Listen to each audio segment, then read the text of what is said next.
Bismillahirrahmanirrahim. Assalamualaikum warahmatullahi ta'ala wabarakatuh. Saya Epon Sri Rohmatin SPD, guru sejarah dari SMA Negeri 15 Bandung. Saat ini akan membahas tentang ruang lingkup sejarah sebagai lanjutan dari ruang lingkup sejarah yang sebelumnya. Karena waktu itu baru dibahas 2 poin. Materi ini adalah kelas 10 semester 1. Yaitu yang sekarang dibahas yaitu tentang sejarah sebagai kisah.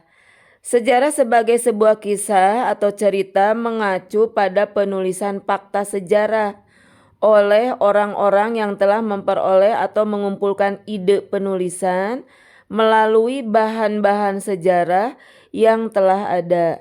Dalam hal ini, cerita dimaknai sebagai rangkaian cerita dan cerita yang muncul dalam bentuk narasi, ingatan yang merupakan sebuah interpretasi murni dari manusia.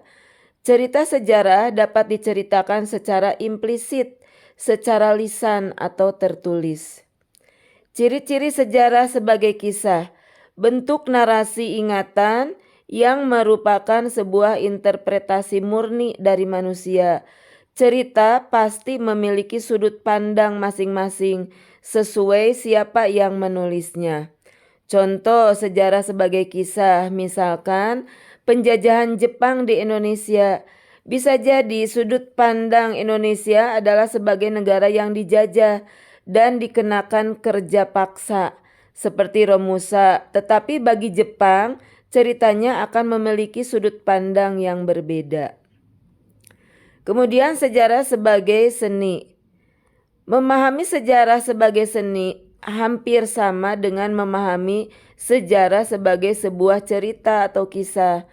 Perbedaannya di sini, apabila sejarah sebagai seni, maka sejarah ditulis dan diceritakan kembali dengan memasukkan esensi seni. Ciri-ciri sejarah sebagai seni, banyak hal yang bisa dieksplorasi dalam sebuah seni itu sendiri, seperti dalam tata bahasa dan penyampaiannya, atau dalam bentuk yang beraneka ragam.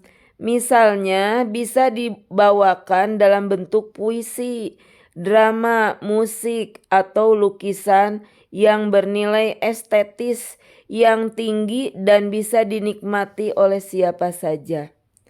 Demikian yang saya bahas tentang sejarah sebagai kisah dan sejarah sebagai seni.